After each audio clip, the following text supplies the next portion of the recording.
Thank you. Haya. ODM. ODM. Asanteni sana, you may be seated. Today you learned all protocols observed. Hamjambo. Hamjambo tena. Yes, I've sat for too long down here that I'm now a little bit confused. But I think it has been very exciting and also very illuminating to listen to other people talk. I want to thank particularly the two gentlemen you invited here.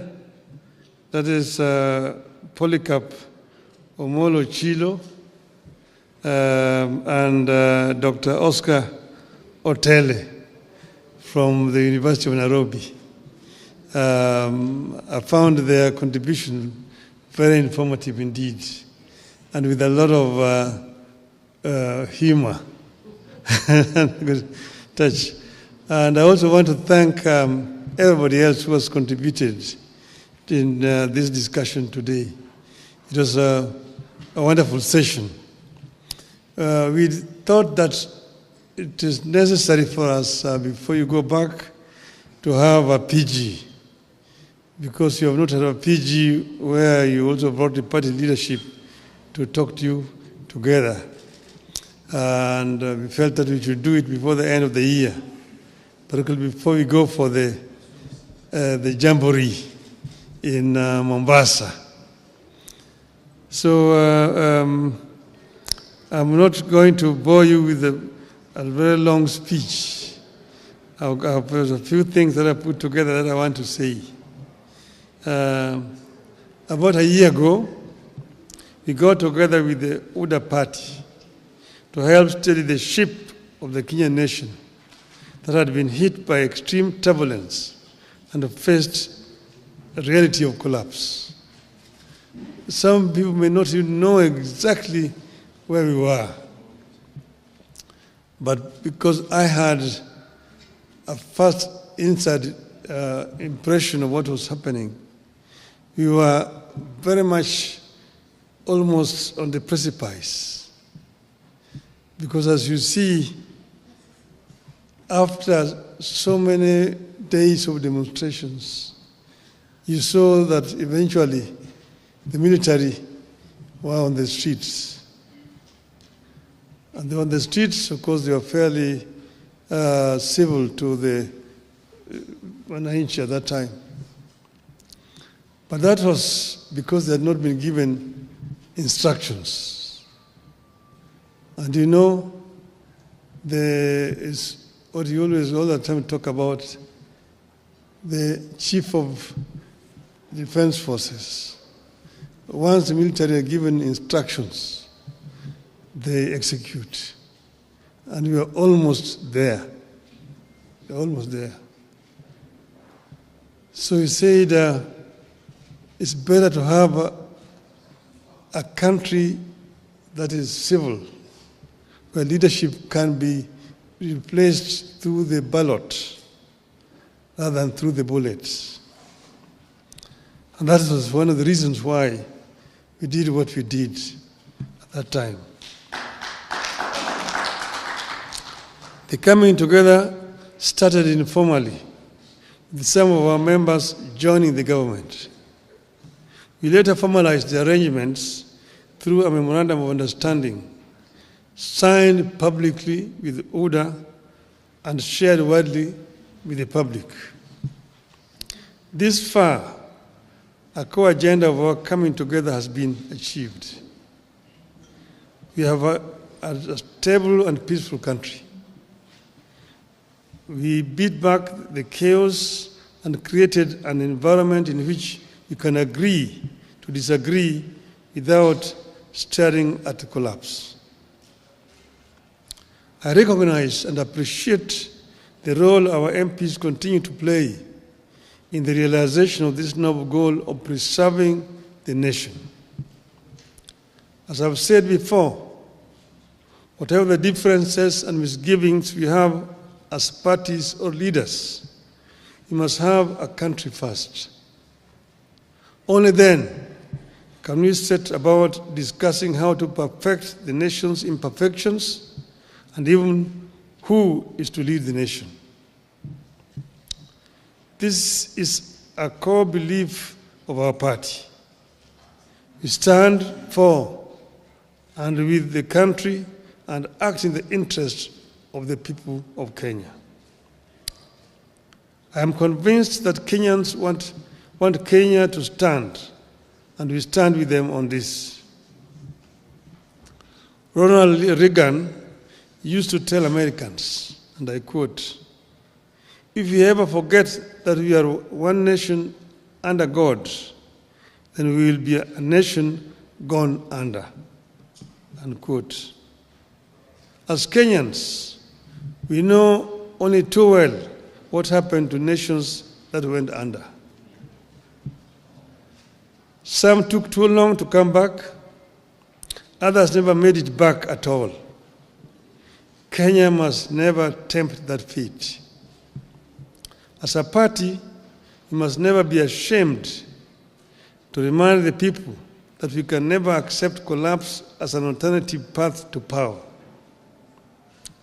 We must never be shy to remind the country that as a party, we have pursued compromise before and will pursue it whenever necessary in the interest of the nation.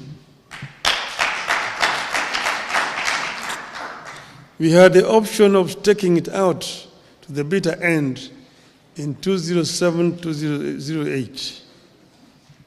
All we needed was to insist that we would not engage in any talks with our opponents.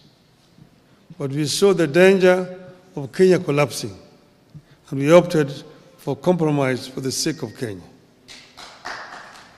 We steadied the ship when the gridlock threatened the Uhuru Kenyatta administration. In order to make the country move forward and pass some of the agenda that was seen to be pro-people between 2018 and 2022, ODM had lent a hand. We asked for no titles or positions in return. We insisted only on better policies and programs for the people of Kenya and reforms so that we would not witness the repeat of what had happened in 2017.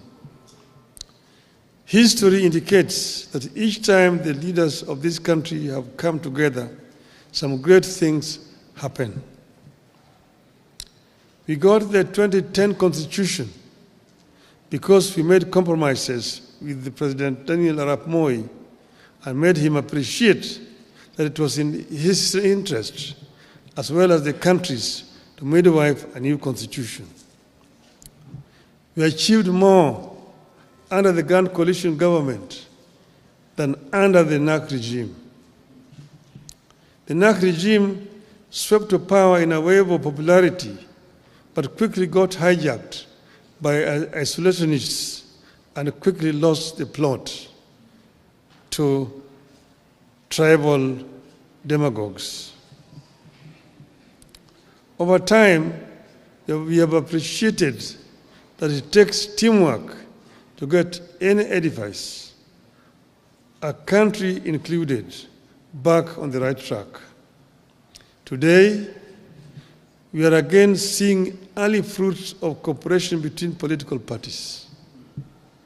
By blending what ODM has always believed in with what ODA believes in, we came up with their widely accepted 2025-2026 budget.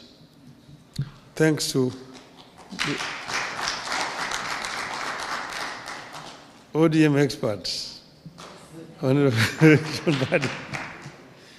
We have also come up with programs to implement agreements like the NADCO report and the MOU that lay ground for the realization of our broader national ambitions.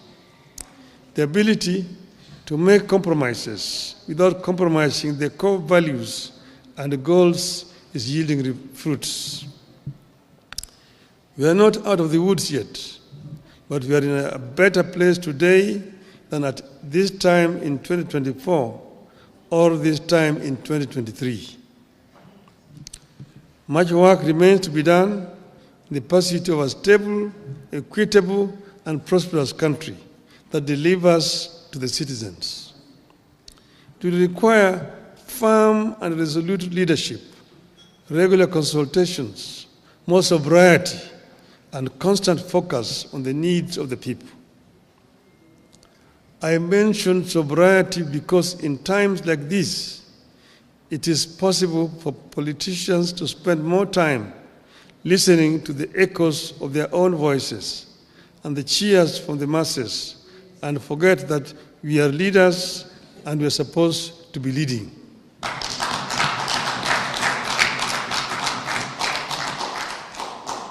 In times like these, it is possible to be lost in competing campaigns or populism and forget that leading means making decisions that may sometimes invite booing instead of cheers. I have been there. I've been cheered and have been booed. I was once set up against the people when I set about clearing the ground for the Thika superhighway and the bypasses around Nairobi. Today, everyone claims credit for Thika superhighway and the bypasses. My colleagues in Parliament once disowned me when, together with KANU, I championed the Constitution Review Commission that laid the groundwork for what became the 2010 Constitution, and which everyone claims credit for today. So my appeal to you as we embark on some of the legislative agenda coming up is that you should never feel powerless or feel like giving up because populists around you are seeking popularity at the expense of leadership. When they call you Baba and someone sets the homestead on fire, does Baba join the burning of the homestead just because it looks like exciting, or does Baba help to put out the fire? Does Baba release his sons and daughters to add fuel to the fire, or does Baba ask his children to fetch water? I know you know the answer.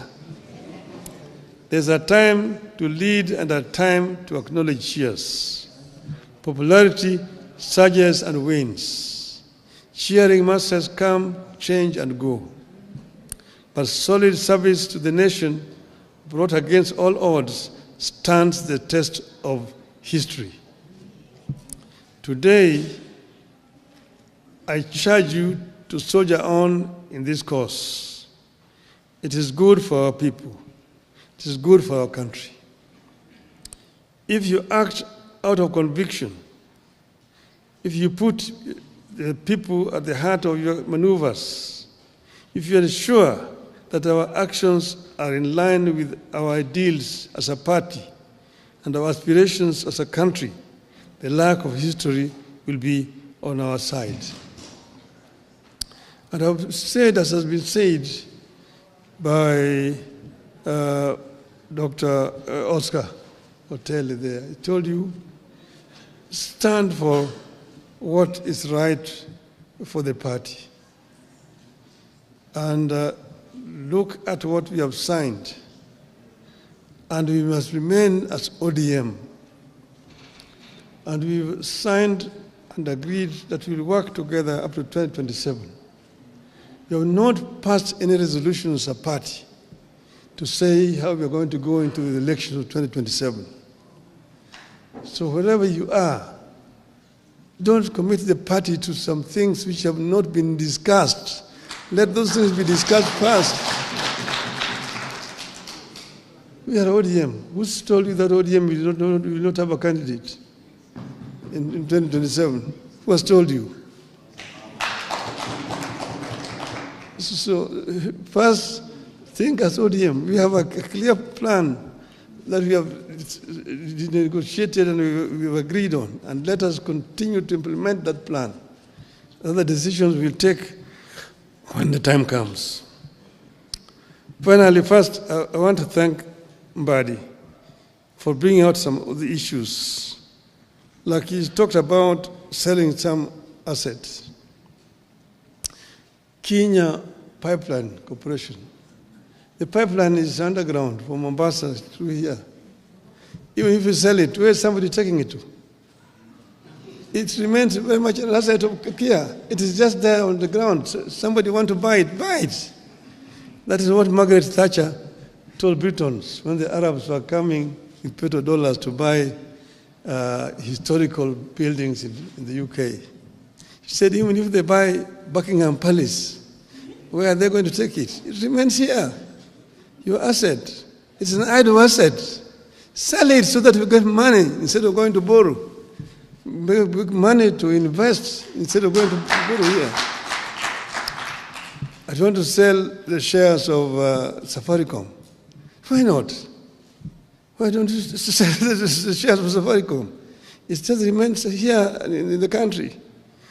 This is what my friend, the Indian Prime Minister, Mr. Narendra Modi, has done in India. When he invited me to go to Gujarat as chief minister then, I went as a chief guest in what is called a vibrant Gujarat. And there were many people who had been invited from outside India. And I was in a panel discussion with some of the Indian conglomerates, the Tata, Ratan Tata, the Adani groups, and all this together. And we saw how many deals were being signed, people coming to invest in Gujarat. State of Gujarat is one of the states of India. The economy of Gujarat was growing at the rate of 13% per annum, compared to 5-6% of other states. Gujarat, the population of Gujarat is 60 million people, bigger than Kenya. So I asked Modi, how did you manage to achieve this? He went into his bookshelf and brought me a piece of legislation. He said, this is the secret. This was a PPP law of Gujarat, which he said, make it simple like this. It will attract people to come and invest in your country. Armed with that legislation, I came here and I presented it to the cabinet. And I told him what I saw in Gujarat is something astonishing. We approved the memo in the cabinet. It was then given to then Minister for Finance, who was acting Mr. Michuki, to go and prepare a cabinet memo. When he took it to the mandarins in the treasury, they manipulated it, changed so many things. By the time they brought it back to the cabinet, it was a different document. I told him, who will come, who will want to risk his capital with these kind of things you put in this law? It was passed and brought to Parliament, passed, no investors came, because there were so many restrictions and private capital is risk shy. But when I was there, they took me.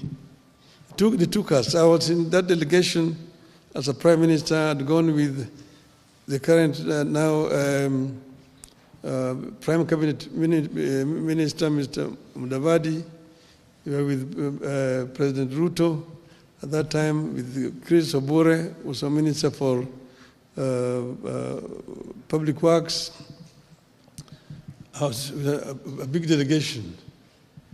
We were taken to a place called Mundra, a port, where they had built, Modi had given just land to Adanis, 5,000 hectares of land, marshland near the sea. They drained that land and built a port. So they were using that port to import coal from Indonesia. And they put up a power plant, 4,600 megawatts of power.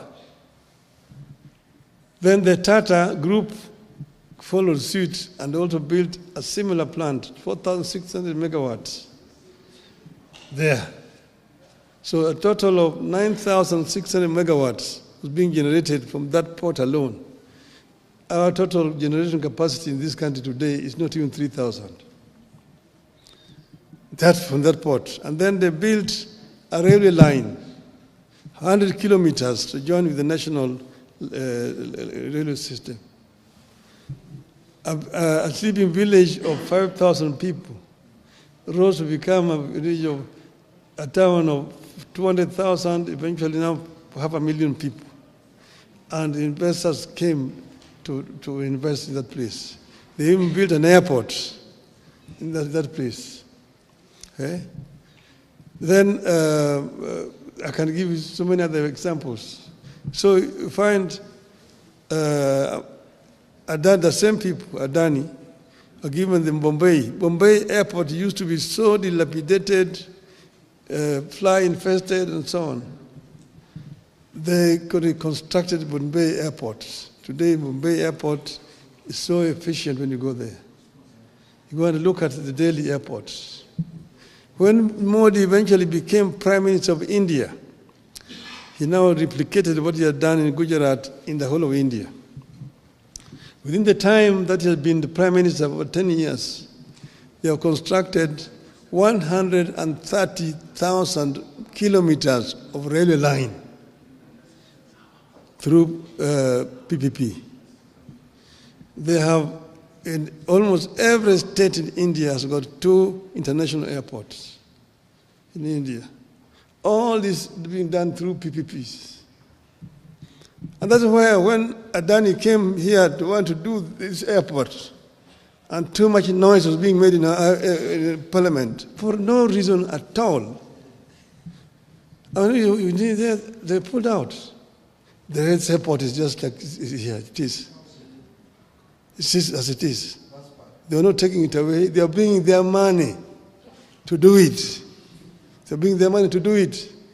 And they will charge for over 30 years so that they don't charge so highly. That's what would have happened. Now, a similar arrangement is happening in Kigali.